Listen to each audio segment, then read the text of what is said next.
My envious sister slapped me in the jewelry store, calling me Shadow after I was treated like a VIP. Then a billionaire walked in, looked at her, and said, "Touch my wife again and find out." She froze, then stuttered. "All right, gather round, because this isn't just a story about a slap. Oh no, it's about the absolute moment I stopped shrinking myself to fit into someone else's shadow and finally, truly owned my worth." Can you even imagine? 1 minute, I'm about to buy the diamond earrings I'd dreamed of for months. The next, my own sister's hand is smack across my face in a ridiculously fancy jewelry store. And honestly, it was the best thing that ever happened to me. I'm Jessica, I'm 27, and that Tuesday felt like any other. My heart was practically tap dancing as I stood in Bellamy's, a jewelry store so upscale it probably had its own postcode. I was there, finally about to buy those diamond earrings I'd spent months saving for. After years of just scraping by, I had something real to celebrate. But just as I was about to say yes, the doors chimed. And in stormed my sister, Amber, her face a mask of pure, unadulterated fury. Before I could even blink, her hand connected with my cheek. The sound echoed through the silent store, sharp and brutal. And what happened next? Well, that changed everything. Growing up with Amber was like living in the path of a Category 5 hurricane. She was 2 years older, always seemed prettier, and somehow always the undisputed center of the universe. While I was clocking hours at after-school jobs since I was 16, just trying to make ends meet, Amber flitted from hobby to friend group, utterly confident our parents would just cover it. And they always did. Our childhood home wasn't a mansion, but we had what we needed. Dad was a high school teacher, Mom ran a small boutique. And they scraped together enough to shower Amber with everything she desired: dance lessons, cheerleading camps, new clothes every season. Me? I saved my babysitting money for art supplies and graphic design software. "Jessica, be reasonable," Mom would say whenever I dared point out the blatant favoritism. "Your sister needs more support. You've always been so independent." Independent wasn't a choice for me, guys. It was pure survival. By 20, I was working full-time at a print shop, taking night classes for my graphic design degree. Amber, meanwhile, stayed home until she was 25. That's right, 25. When our parents finally bought her a condo as a graduation gift after her third attempt at community college. But last month, something shifted for me. It was my 5th anniversary at Boyd Creative. I'd worked my butt off, climbing from junior designer to leading major accounts. My boss, Natalie, had just given me a substantial raise after I landed this huge new campaign. For the first time, I had breathing room. Real breathing room. And I decided, you know what? I'm buying myself something I've always wanted, but never let myself have: real diamond earrings. The Sunday before the jewelry store incident, we had our usual family dinner at my parents' house. I was so excited to share my promotion news, but naturally, Amber commandeered the conversation. "Everyone, I have an announcement," she shrieked, flashing a massive diamond ring. "Trevor proposed. We're getting married next spring." Trevor, her boyfriend of 5 months, just grinned uncomfortably beside her. His primary appeal, as far as I could tell, was his expensive car and commercial real estate job. "Oh, sweetheart, that's wonderful," Mom gushed, rushing to embrace her. Dad clapped Trevor on the back like he'd won the lottery. When I finally managed to mention my promotion, Mom just nodded distractedly. "That's nice, honey. Now, Amber, tell us how he proposed." That night, something inside me hardened. The earrings weren't an indulgence anymore. They were a statement. A defiant, shining reminder that my accomplishments mattered. Even if only to me. Bellamy's wasn't the most expensive jewelry store in Phoenix, but it was certainly the most intimidating. Crystal chandeliers glittered overhead, casting rainbows on glass display cases. The staff wore tailored suits, and security cameras watched every move. I'd walked past it countless times, but never dared to enter. That Tuesday morning, I took a half-day off work. I put on my best navy dress, styled my hair, applied subtle makeup, even wore heels, a rarity for someone who lives in sneakers and jeans. I wanted to look like I belonged there. Pushing open the heavy glass door, I was met by the gentle notes of classical music and the subtle scent of expensive perfume. A tall, elegant woman with silver-streaked hair approached me with a warm smile. "Welcome to Bellamy's. How may I assist you today?" My mouth went dry. "I'm looking for diamond earrings," I managed, my voice a little shaky. "Something small, but good quality. It's my first real purchase." Instead of the condescension I feared, Tara's eyes lit up. "Your first diamonds. That's a special milestone. Let's find something perfect for you." She led me to a display, explaining cut grades and clarity as she showed me several pairs. I was just starting to relax when the door chimed again, announcing another customer. I wouldn't have turned around, except for the voice. It cut through the refined atmosphere like a jagged knife. "Oh my God, Jessica, what are you doing here?" Amber stood in the doorway, flanked by her two college friends, Bridget and Kayla. She was wearing skin-tight white jeans, a pink silk blouse, and heels that put her 3 inches above my height. Her recently highlighted blonde hair cascaded in perfect waves past her shoulders. "Are you lost?" she continued, her voice echoing. "Isn't this place a bit out of your league?" Tara's eyebrows rose slightly, but her professional demeanor never wavered. "Your sister is looking at our diamond collection. Would you care to join us?" Amber laughed, striding toward us with her friends trailing behind. "Yes, unfortunately, we shared DNA, though you'd never guess looking at us." The implied comparison hung heavy in the air. Amber had always been the pretty one, the blonde, blue-eyed ideal. I took after my father's side, darker features, more athletic. "I didn't know you were shopping today," I said, trying to keep my voice steady. "Are you looking for wedding bands?"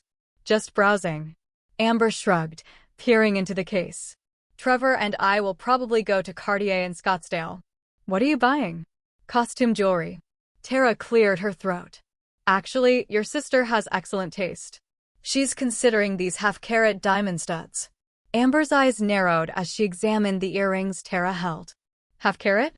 With your salary? That seems excessive." "I got a promotion," I said, feeling heat rush to my face. "I can afford them." "A promotion at that little print shop. Impressive." Amber's tone dripped with sarcasm. "What does that mean?" "An extra $1 an hour." Bridget snickered. Kayla pretended to examine a bracelet.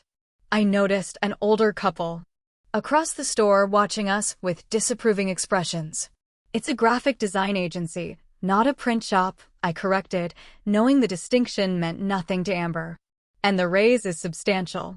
"Well, good for you," Amber replied, picking up another pair of earrings. "Though, if you had any financial sense, you'd invest that money instead of blowing it on jewelry. But that's always been your problem, hasn't it? Poor decision-making." 5 years of therapy had taught me not to take Amber's bait, but her words still stung. Tara, sensing the tension, gently tried to redirect. "These would complement your complexion beautifully," she said, holding the earrings to my ear.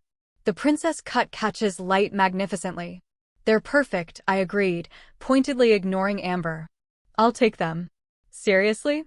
Amber stepped closer, her cloying perfume overwhelming. "You're going to spend thousands on earrings right after I announced my engagement? This is so typical of you." The accusation blindsided me. "What does my buying earrings have to do with your engagement? You can't stand that I'm the center of attention for once. You've always been jealous of me." Amber's voice rose, causing a security guard to glance our way. "For once." I laughed, incredulous. "You've always been the center of attention. I've spent my life in your shadow." "Ladies," Tara interjected. "Perhaps we could—" Amber cut her off. "In my shadow? That's rich. You're the one mom and dad brag about with your scholarship and career. Poor Amber can't compete with perfect Jessica." The distortion of reality was so complete, it stunned me momentarily. Had we grown up in the same household? Had she not noticed the countless times our parents had prioritized her needs, her wants, her dramas? "That's not true, and you know it," I said quietly, acutely aware of the audience we'd attracted. 2 more sales associates had paused, and an elegant woman browsing necklaces had stepped back from her display. "You know what? I don't have to listen to this." I turned to Tara. "I'd like to purchase the earrings now. Don't you dare walk away from me." Amber grabbed my arm, her manicured nails digging into my skin.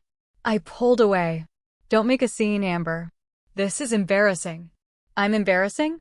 You're the one buying jewelry you can't afford just to upstage my engagement. Not everything is about you, I said, my patience finally snapping. This has nothing to do with your engagement. I earned this money. I saved for months, and I'm buying something nice for myself for once. Tara discreetly slid the earrings into a velvet box and moved toward the register, clearly hoping to expedite the transaction. Amber followed, her face flushing. How much are those earrings anyway? Tara hesitated, looking at me for permission. I nodded. $2,800, she said calmly. Amber's jaw dropped. $3,000? Are you insane? That's what Mom and Dad spent on my entire semester of college that they paid for. I worked through school, I reminded her. This is my money. It's a waste. A complete waste. Amber's voice echoed through the store. You're just trying to prove something because you're jealous of my ring, my fiancé, my life. I'm not jealous of you, Amber, I said. The simple truth resonating. I never have been. That truth seemed to snap something in her. Her face contorted with rage, and before I could react, her hand swung through the air and connected with my cheek. The sound cracked like a whip in the hushed store. Pain bloomed across my face as tears sprang to my eyes. The store fell completely silent. The classical music suddenly muted, as if someone had turned down the volume on reality itself. My hand went to my burning cheek as I stared at my sister in disbelief. In 27 years, through all our fights and disagreements, she had never struck me. Not once. Tara's mouth formed a perfect O of shock. Bridget and Kayla had frozen mid-motion, suddenly fascinated by the floor tiles. The security guard straightened, moving toward us. And then a deep, authoritative voice broke the silence from behind me. Touch my wife again and see what happens. The voice belonged to a tall man in his late 30s, impeccably dressed in a charcoal suit that screamed custom tailoring. His dark hair was styled with precision, and his jawline could have been carved from marble. But what struck me most were his eyes, steel gray and absolutely unwavering as they fixed on Amber. "Excuse me," Amber stammered, her bravado faltering. The man stepped forward, positioning himself slightly in front of me. "You heard me. If you raise a hand to my wife again, you'll regret it." Confusion rippled through the store. Tara looked between us with wide eyes. Even the security guard paused. "Your wife?" Amber repeated, her gaze darting between the stranger and me. I was equally confused, too stunned to speak. Wife? I'd never seen this man before in my life. "Yes, my wife," the man continued, his voice controlled, but hard as granite, "and I don't appreciate witnessing her being assaulted in public." A flicker of fear crossed Amber's face as she took in the man's expensive watch, the quality of his suit, his commanding presence. For once, she seemed at a loss for words. The man turned slightly toward me, and I caught a flash of confusion in his eyes when he saw my face more clearly.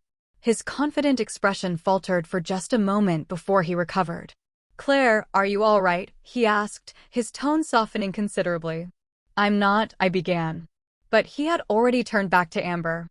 "I don't know who you are or what your problem is, but this behavior is completely unacceptable. I suggest you leave before I have security escort you out." Amber's shock was giving way to indignation. "Do you even know who I am?" "That's my sister, not your wife. Her name is Jessica." The man blinked, looking back at me more carefully. A slight flush crept up his neck as realization dawned. "I apologize for the confusion," he said, his composure slipping momentarily, "but my point stands. Your behavior is inexcusable." I finally found my voice. "Who are you?" "Harrison Walsh," he replied, extending his hand. "And I sincerely apologize for the misunderstanding. From behind, you look remarkably like my wife, Claire." The name registered instantly. Harrison Walsh, founder of Innovate Tech, the software company that had revolutionized digital security. His net worth was estimated at several $billion. His face occasionally appeared in business magazines. "You're Harrison Walsh?" Amber's tone shifted dramatically, hostility melting into sickening sweetness. "Oh my goodness, what an honor. I'm such a fan of your work." Harrison didn't even look at her. "Are you all right?" he asked me again. That looked painful. I nodded, my cheeks still stinging. I'm fine. Just a mistaken identity. The mistake was mine, but my concern is genuine, Harrison said. Family disagreements shouldn't escalate to physical violence. It wasn't a disagreement. Amber interjected, trying desperately to salvage the situation. We were just playing around, sisters, you know. Jessica knows I didn't mean anything by it. The boldness of the lie made my blood boil. That's not true, I said. My voice clear and steady. You slapped me because I wouldn't let you make me feel small about buying something nice for myself. That's absurd. Amber protested, looking at Harrison with a pleading expression. Jessica always exaggerates. She's upset because I just got engaged and she's still single. Harrison's expression remained impassive. I witnessed the entire exchange. You were belittling her accomplishments and attempting to make her feel guilty for spending her own money. When that didn't work, you resorted to physical aggression. The security guard had finally reached our group, accompanied by a distinguished older man in a pinstriped suit. Mr. Walsh, the older man said, his voice deferential. Is there a problem, Mr. Bellamy? So this was the Bellamy of Bellamy's Jewelry. The owner himself had come to investigate. I did no such thing. Amber protested. This is all a misunderstanding. Tell them, Jessica. All eyes turned to me. For a moment, I felt the familiar urge to smooth things over, to minimize the incident for the sake of family peace. It was what I'd always done. But something had shifted inside me when Amber's palm connected with my face. She slapped me, I said clearly, the words firm, because I decided to buy these earrings instead of listening to her criticize me. Mr. Bellamy's expression hardened. We have a zero-tolerance policy for violent behavior in our establishment. I'm afraid I must ask you to leave immediately. You can't be serious. Amber sputtered. Do you know who our father is? I don't believe that's relevant, Mr. Bellamy replied coolly. Frank, please escort this lady and her companions to the exit. The security guard stepped forward. This way, please. Jessica, you can't let them do this. Amber's voice rose again. Tell them we were just having a sisterly spat. I said nothing, watching as Frank gently but firmly guided Amber toward the door. Bridget and Kayla followed, their expressions mortified. At the door, Amber turned back. You'll regret this, Jessica. Wait until Mom and Dad hear about how you humiliated me in public. After they left, the store remained uncomfortably quiet. Harrison Walsh turned to me, genuine regret in his expression. I've made this situation more complicated, and I apologize. Please allow me to make it up to you. Perhaps coffee after you've completed your purchase. I hesitated, unsure what to make of this surreal turn of events, but something in his earnest expression made me nod. Okay, coffee would be nice. Mr. Bellamy personally completed my transaction, apologizing profusely for the unfortunate incident. I signed the credit card slip with shaking hands, still processing the whirlwind of events. As Tara handed me the distinctive blue bag containing my earrings, Harrison Walsh waited patiently by the door. I joined him, wondering what strange twist of fate had brought a billionaire tech mogul into my family drama. Harrison suggested a small cafe around the corner, away from the busy main street. It was an elegant space with private booths and soft jazz playing, the kind of place I'd normally walk past, assuming it was beyond my budget. I come here when I need to think, Harrison explained as a server led us to a corner table. The espresso is excellent, and they respect privacy. Once we were seated with coffee, an Americano for him, a latte for me, Harrison leaned forward, genuinely apologetic. I need to explain what happened back there. My wife, Claire, is in London on business, and I was at Bellamy's looking for an anniversary gift. When I saw you from behind, your height, your hair color and style, even the blue dress, you looked remarkably like her. When that woman slapped you, I reacted instinctively. It's okay, I said, still processing the bizarre sequence of events. Your intervention probably prevented things from getting worse. Amber doesn't handle public correction well. Harrison's expression darkened slightly. Family can be complicated. I shouldn't presume to understand your relationship with your sister. No, you read the situation correctly, I admitted, wrapping my hands around the warm mug. Amber has always been the favorite child. She's not used to me standing up for myself. Family dynamics. Harrison nodded. I'm familiar with the concept. My younger brother and I had a similar relationship for many years. Something in his tone made me curious. Did it improve? Harrison took a sip of his coffee. Yes, eventually. It took distance, time, and some difficult conversations. Tyler resented living in my shadow after Innovate Tech took off. He felt compared to me at every turn. That sounds familiar, I said. Though in my case, I was always in Amber's shadow. The underlying issue is the same. Comparison is the thief of joy, Harrison replied. Once Tyler and I acknowledged the wedge between us and started communicating honestly, things improved. He runs our European operations now, completely on his own merit. The conversation flowed surprisingly easily. Harrison Walsh might have been a billionaire, but he spoke without pretension, listening attentively as I explained more about my relationship with Amber and my parents. So these earrings, he gestured to the Bellamy's bag beside me. They represent more than just jewelry to you. They're proof that my work has value, I confirmed. That I have value, independent of my family's approval. Harrison nodded thoughtfully. I understand that completely. When I sold my first software at 19, I used the money to buy a ridiculously expensive watch. Not because I needed it, but because it represented validation. Exactly, I said, surprised at how precisely he'd captured the feeling. Our coffee cups were empty when Harrison glanced at his phone and frowned slightly. I have a meeting in 30 minutes, but I've enjoyed our conversation. He hesitated, then asked, What exactly do you do in graphic design? I'm a lead designer at Boyd Creative. We handle branding and marketing for several national accounts. I specialize in digital media integration. Harrison's eyes lit with interest. Digital media integration. We're actually looking for someone with that expertise at Innovate Tech. Our marketing team needs fresh perspectives for our new consumer security app. Really? I couldn't hide my surprise. Would you be interested in sending your portfolio? No pressure, of course, just an opportunity to explore. My heart raced at the prospect. Innovate Tech was known for its innovative work environment and exceptional compensation packages. Even an interview would be valuable experience. I'd love to, I replied, trying to sound professional rather than eager. Harrison smiled and pulled out a business card. Email me directly. I'll make sure it gets to our creative director. As we stood to leave, Harrison paused. One more thing, Jessica. Don't let your sister's reaction diminish your accomplishment today. Those earrings represent your hard work. Wear them with pride. I nodded, touched by his understanding. Thank you for everything. Walking back to my car, I felt strangely light despite the morning's drama. The encounter with Amber had been painful, but Harrison's unexpected.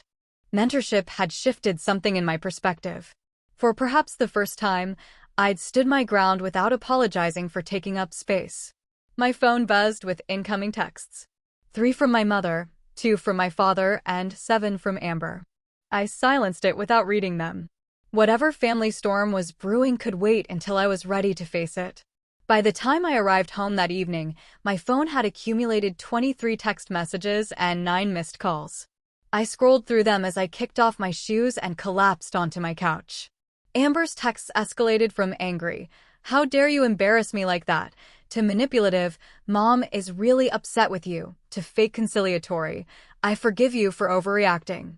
My parents' messages were predictably one-sided, demanding I call immediately to explain why I'd caused a scene and humiliated my sister.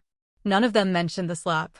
I set the phone aside and took out the velvet box containing my new earrings. Under the soft lamplight, the diamonds caught fire, scattering tiny rainbows across my living room wall.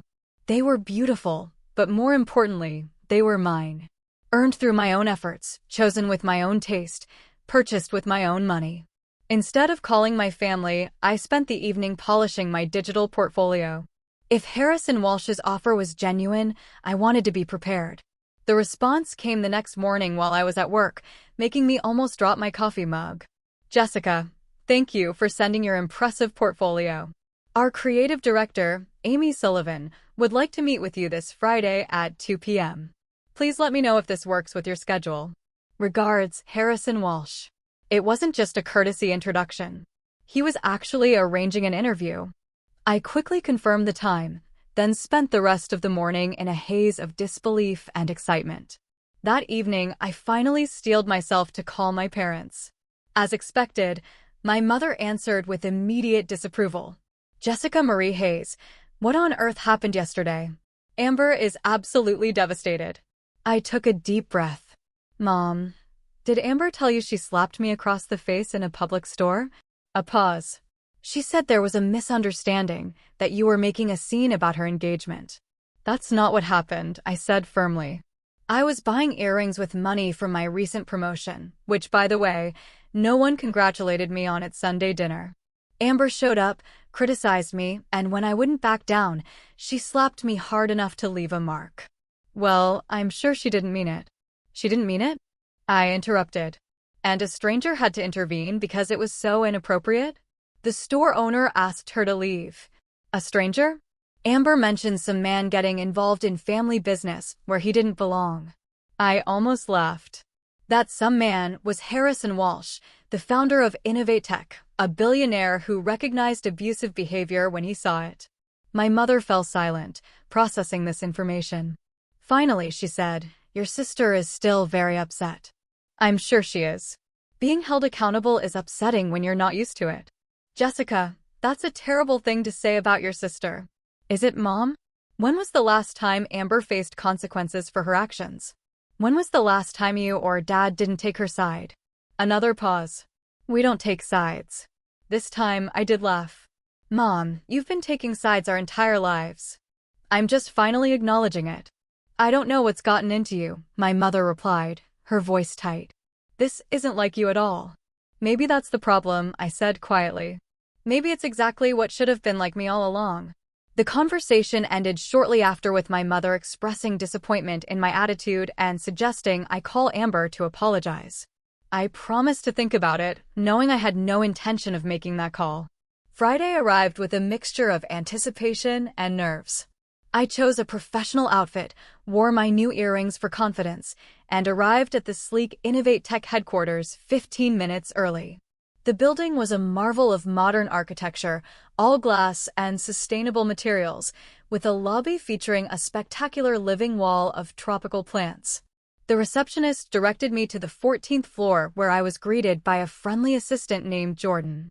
"Miss Sullivan is running a few minutes late," Jordan explained, leading me to a comfortable waiting area. "Can I get you water or coffee?" "Water would be great." "Thank you." As Jordan walked away, a familiar voice called my name.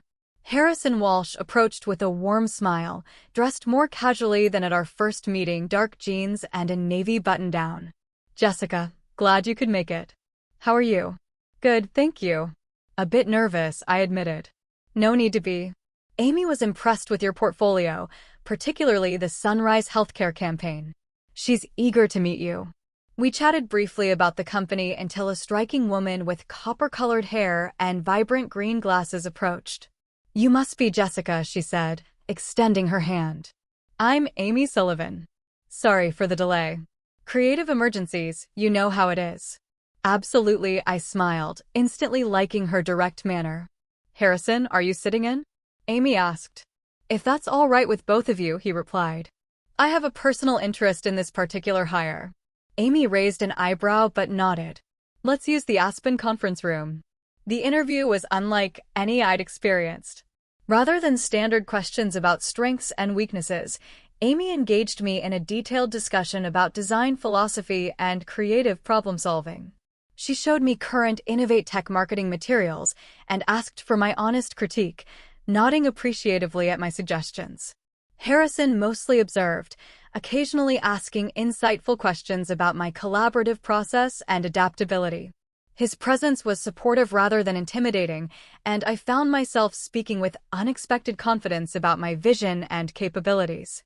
"One last question," Amy said, glancing at Harrison before continuing. "Our team works closely with developers who can be, let's say, particular about their creations. How do you handle strong personalities and creative conflicts?" I thought about the countless times I'd navigated Amber's demands and my parents' expectations, finding diplomatic solutions while preserving my own boundaries. "I believe in finding the common goal beneath the conflict," I replied. Most creative disagreements stem from everyone wanting the best outcome, but seeing different paths to get there. I try to honor each perspective while keeping the ultimate purpose in focus. Amy nodded, seemingly satisfied. Well, Jessica, this has been illuminating. We have a few more candidates to interview, but you'll hear from us by next Wednesday. As Amy gathered her notes, Harrison asked, "Do you have time for a quick tour before you leave?" "I'd love that," I replied, surprised by the offer. Harrison led me through the innovative workspace, introducing me to various team members along the way. The environment was collaborative yet focused, with thoughtful amenities like quiet pods, standing desks, and a stunning rooftop garden where employees could work outdoors in good weather. "What do you think?" Harrison asked as we stood on the rooftop overlooking the city. "It's incredible," I answered. "Honestly, everything seems designed to support both creativity and well-being." "That's exactly the balance we strive for," he nodded. "When people feel valued, they produce their best work." As we returned to the lobby, Harrison paused. "I hope you don't find this intrusive, but I wanted to ask, how are things with your family after Tuesday's incident?" I sighed. "Complicated. They expect me to apologize to Amber. They don't see her behavior as the problem." Harrison's expression was thoughtful. "Family patterns are persistent. It took years for my brother and me to break ours." He hesitated, then added, "Whatever happens with this position, Jessica, don't lose the confidence you showed at Bellamy's. That kind of self-advocacy is valuable everywhere, not just in jewelry stores." "Thank you," I said, genuinely moved by his continued mentorship. "That means a lot." As I drove home, I reflected on the strange sequence of events that had led me here. A painful public confrontation had somehow opened doors I never imagined approaching.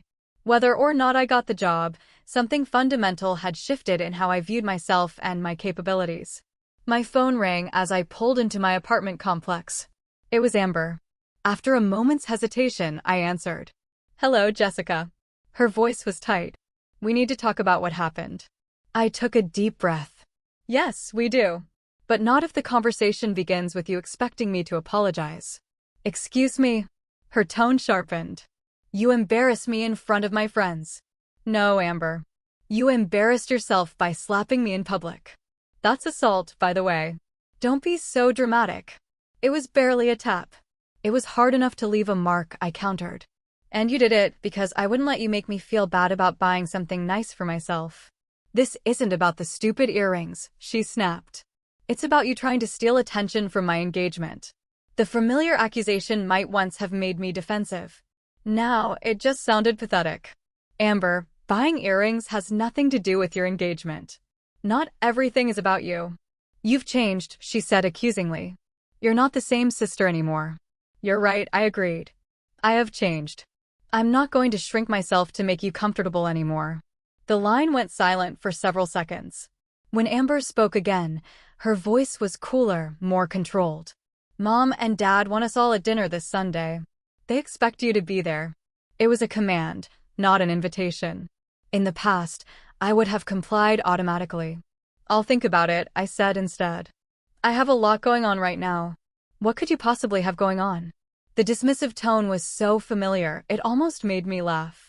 "Actually, I just interviewed at Innovate Tech. You know, that's some man who intervened at the jewelry store? He arranged it." Another silence. "You're making that up."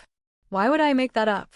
To sound important, Amber replied, but I could hear the uncertainty in her voice.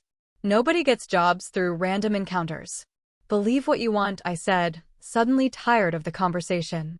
"I need to go. If I decide to come Sunday, I'll let Mom know."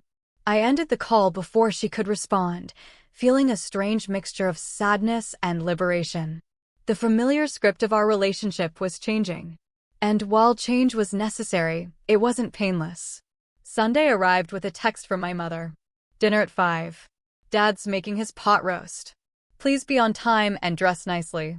The message made no mention of our tense conversation or the incident with Amber.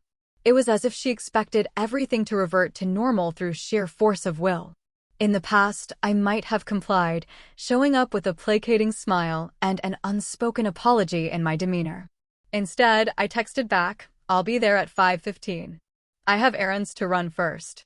A small rebellion, but significant. I was no longer agreeing to their terms without question. I dressed carefully in black jeans, a forest green blouse, and after a moment's deliberation, my new diamond earrings. They caught the light as I turned my head, reminding me of the strength I'd found at Bellamy's.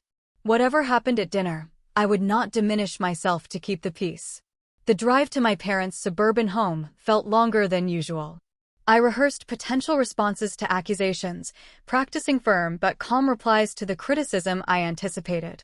By the time I pulled into the driveway at 5:17, my palms were sweating, but my resolve was intact. My father answered the door, his expression a mixture of disapproval and concern. "You're late," he said by way of greeting. "Hello to you, too, Dad," I replied, stepping past him into the familiar entryway. The house smelled of pot roast and tension. In the living room, Amber sat perched on the edge of the sofa, scrolling through her phone. She glanced up as I entered, her expression immediately hardening.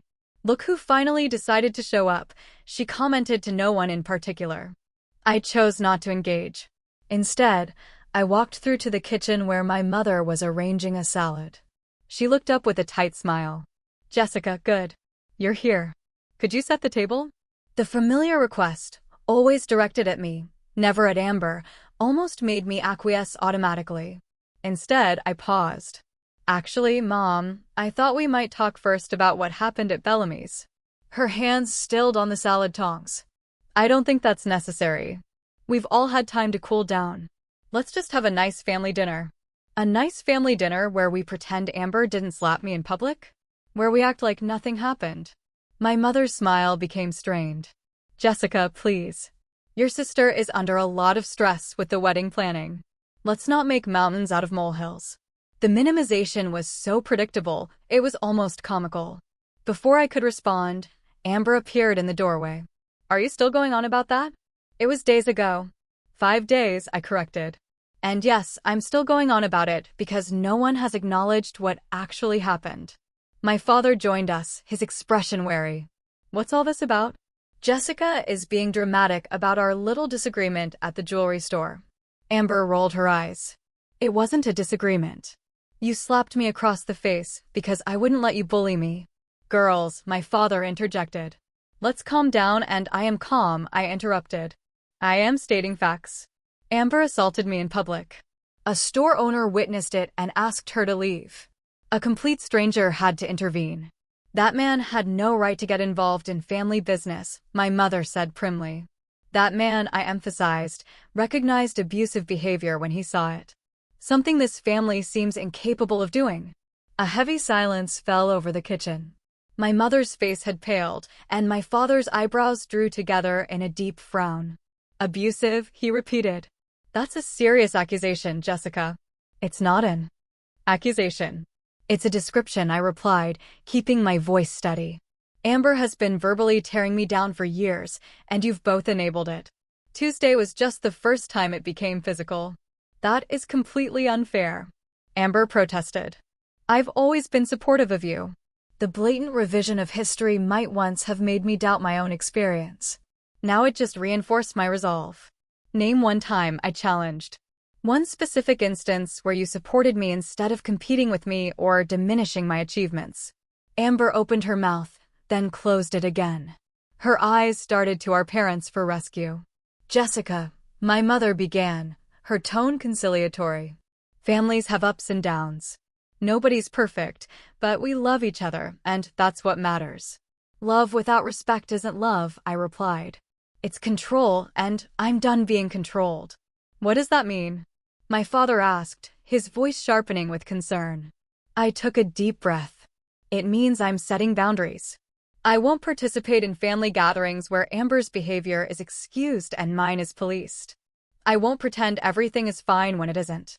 And I won't apologize for standing up for myself." "So, you're giving us an ultimatum?" My father's tone was incredulous. "No, Dad. I'm telling you what I need to have a healthy relationship with all of you. What you do with that information is your choice." Amber scoffed. "This is ridiculous. You're acting like I committed some horrible crime." "It was one slap. One slap too many," I replied evenly. And it's not just about the slap. It's about years of being treated as less than, of having my accomplishments minimized while yours are celebrated. That's not true, my mother protested. We've always been proud of both our girls. Really? When I told you about my promotion, you barely acknowledged it. When Amber announced her engagement to a man she's dated for 5 months, you threw an impromptu celebration. Is that different? That's different, my father interjected. An engagement is a life event. And a significant career advancement isn't? I challenged. Or is it just that Amber's achievements align with what you value while mine don't? The question hung in the air, uncomfortable in its accuracy. My mother busied herself with the salad again, avoiding eye contact. My father shifted his weight, looking suddenly older. Those are pretty earrings, my mother said abruptly, changing the subject. New? Yes. I touched one reflexively. These are what I was buying when Amber slapped me. They look expensive, she commented, her tone suggesting disapproval. They were. I could afford them because of my promotion. Well, they're lovely, she conceded reluctantly. We moved to the dining room in uneasy silence. As we took our usual seats, I noticed my mother had set a 5th place. Are we expecting someone? I asked. Trevor is joining us, Amber replied with a smug smile. My fiancé should be part of family dinners, don't you think? The emphasis on fiancé was deliberate, a reminder of her relationship status compared to my single state. It was such a transparent attempt to reclaim superiority that I almost pitied her. The doorbell rang and Amber jumped up to answer it. She returned moments later with Trevor, a tall man with a pleasant face and uncertain eyes. He nodded politely in my direction as Amber guided him to the seat beside her. Trevor, you remember my sister, Jessica, she said, her tone suggesting I was a distant acquaintance rather than immediate family. Of course, he smiled. Congratulations on your promotion. Amber mentioned you work in graphic design. She did. I couldn't hide my surprise. Yes, he said. You're quite talented. I glanced at Amber, who was suddenly very interested in adjusting her napkin. Had she actually said something positive about me? Thank you, I replied. And congratulations on your engagement. The dinner proceeded with careful conversation, everyone navigating around the earlier confrontation. My father discussed an upcoming school board meeting. My mother described issues with her boutique's new inventory system, and Trevor shared details about a property he was listing. As dessert, my mother's apple pie was served. Trevor noticed my earrings. Those are beautiful, he commented. Amber was telling me about your visit to Bellamy's. Quite an upscale place. The reference to our visit made Amber tense visibly. I wondered exactly what version of events she had shared with her fiancé. Yes, it was my first time there, I replied carefully. I had an unexpected encounter with Harrison Walsh while shopping. Trevor's eyebrows shot up. The Harrison Walsh of Innovate Tech? The same, I confirmed. Actually, I interviewed at his company on Friday. You did? My mother interjected, clearly surprised. You didn't mention that. I wasn't sure you'd be interested, I replied honestly. It's just a career opportunity, not a life event. My father winced slightly at having his words reflected back to him. Of course we're interested, he said. Tell us about it. So I did, describing the impressive headquarters, Amy Sullivan's engaging interview style, and the innovative work environment. As I spoke, I realized my family was listening with genuine attention for perhaps the first time in years. They said they'll let me know by Wednesday, I concluded. It would be a significant step up in both responsibility and compensation. That's wonderful, Jessica, my mother said, and I was surprised by the sincerity in her voice. We are proud of you, you know, even if we don't always show it properly. The simple acknowledgement brought unexpected tears to my eyes. It wasn't an apology, but it was a beginning. Amber remained quiet throughout this exchange, but as we cleared the dessert plates, she approached me in the kitchen. Did you really meet Harrison Walsh? She asked, her voice low enough that our parents couldn't hear. Yes, I replied, rinsing a plate. He mistook me for his wife at first. Amber was silent for a moment, then said, That's actually pretty cool. I looked at her, searching for the sarcasm or hidden barb, but her expression seemed genuine. The earrings do look nice on you, she added awkwardly. I shouldn't have made such a scene at the store. It wasn't exactly an apology, but coming from Amber, it was significant. I decided to meet her halfway. Thank you. And your ring is beautiful. Trevor seems like a good person. She nodded, a small smile playing at her lips. He is. He actually lectured me about the slapping thing. Said it was unacceptable. Smart man, I commented, surprised and impressed by Trevor's moral compass. Yeah, Amber agreed. Maybe I got lucky with this one. As I drove home that night, I reflected on the subtle shifts that had occurred. Nothing had been dramatically resolved. No tearful group hugs or profound family revelations. But something had changed in me, certainly, and possibly in them as well. My phone pinged with a text as I pulled into my apartment complex. It was from an unknown number. Jessica, it's Harrison Walsh. Amy was very impressed with your interview. Before we make a formal offer, Claire would like to meet you. She returns from London tomorrow. Lunch on Tuesday. Let me know if you're available. I stared at the message, hardly daring to believe what it implied. A formal offer from Innovate Tech. As I typed my enthusiastic acceptance, I caught sight of my reflection in the rearview mirror. The diamonds in my ears caught the streetlight, sparkling like tiny stars. They were beautiful, yes, but what they represented was far more valuable. The moment I decided my worth wasn't determined by my sister's opinion or my parents' approval. Sometimes the most painful confrontations lead to the most important growth. And sometimes a slap in a jewelry store could change the entire direction of a life. 1 month later, I sat at my sleek new desk on the 12th floor of Innovate Tech headquarters, putting the finishing touches on a presentation for the security app launch. My workspace overlooked the city skyline, with natural light streaming through floor-to-ceiling windows. A small potted succulent, a welcome gift from my team, sat beside my dual monitors. The transition had been swift and exhilarating. After meeting Claire Walsh, a warm, intelligent woman who bore an uncanny resemblance to me from certain angles, I'd received the formal offer the next day. The salary was nearly double what I'd been making at Boyd Creative, with benefits that included stock options, flexible work arrangements, and a professional development allowance. Giving notice to Natalie had been bittersweet. She'd been a supportive boss and mentor, but even she couldn't deny the opportunity was too good to pass up. How did you even get on their radar? She'd asked, genuinely curious. When I explained the jewelry store incident, she laughed in disbelief. Only you, Jessica, would turn getting slapped in public into a career advancement. My new position as senior creative strategist came with both autonomy and responsibility. I led a small team developing the visual identity and user experience for Innovate Tech's consumer products. The work was challenging and fulfilling, pushing me to expand my skills while valuing my existing expertise. Claire had become an unexpected friend and ally. Despite her wealth and position, or perhaps because of it, she was refreshingly unpretentious. We occasionally had lunch together in the rooftop garden, where she shared insights about navigating the corporate world and building genuine relationships within it. Harrison told me about the situation with your sister. She'd confided during one such lunch. I have a similar dynamic with my brother. It took years of therapy for me to stop seeking his approval. Her openness made me feel less alone in my family struggles. It was comforting to know that even people who seemed to have everything figured out had their own complicated relationships to manage.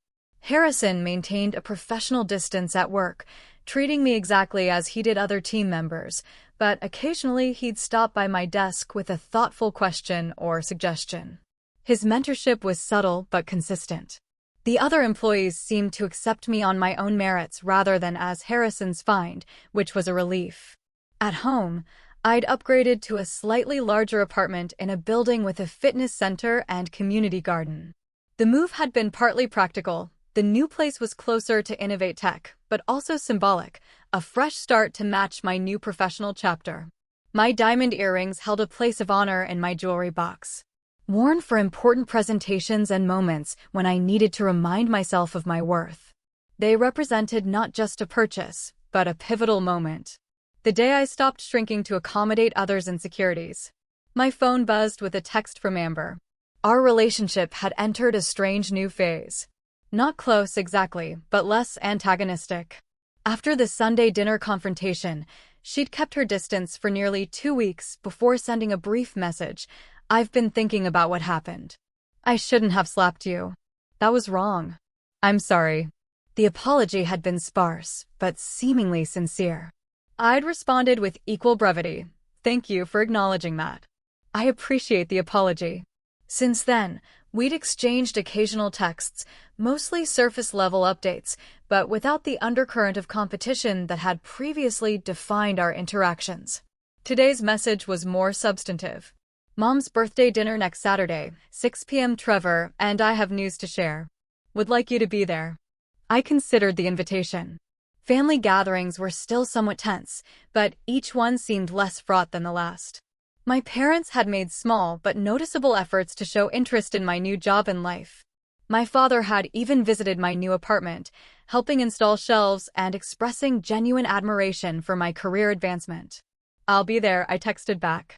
Need me to bring anything? Just yourself, came the reply, followed by a second message and maybe those earrings. Mom mentioned she liked them. The simple acknowledgement made me smile.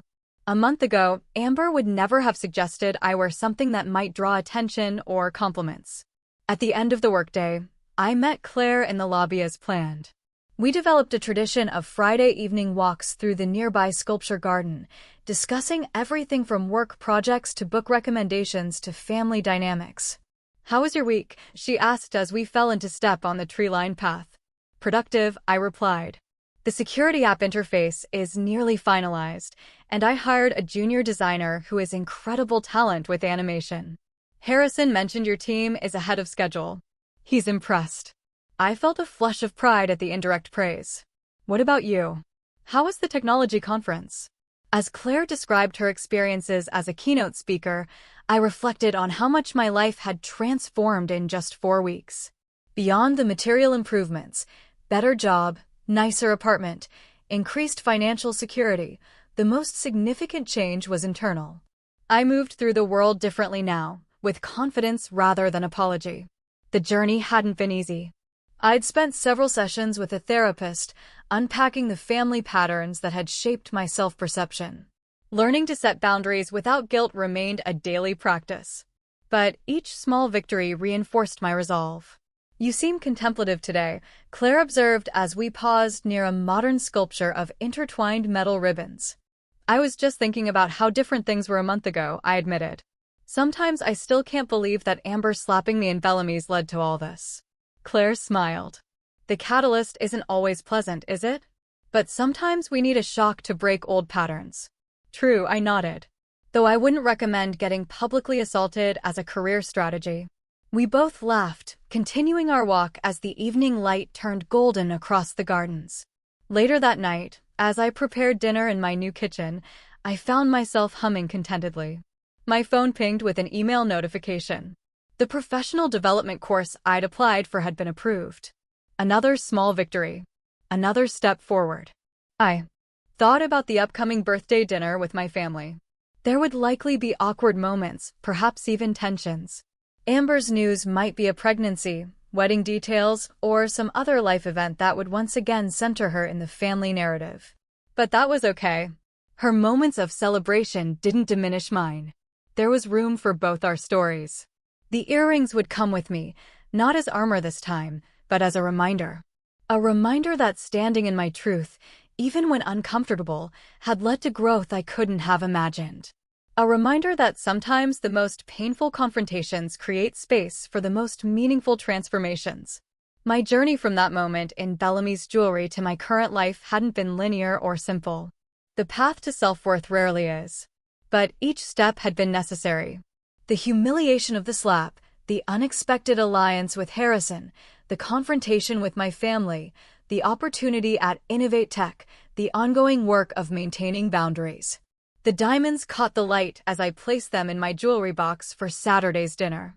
They sparkled not just with their inherent brilliance, but with the story they now carried. My story of finding value beyond others' validation. Sometimes life's most important lessons come wrapped in painful packages. Sometimes the moments that feel like endings are actually beginnings. And sometimes, when someone tries to make you feel small, the The most powerful response is to expand into your full, magnificent self. What about you? Have you ever had a moment where you finally stood up for yourself, even when it felt impossible? Or maybe someone tried to dim your light and you found a way to shine brighter? Tell me your story in the comments below. I'd really love to hear it.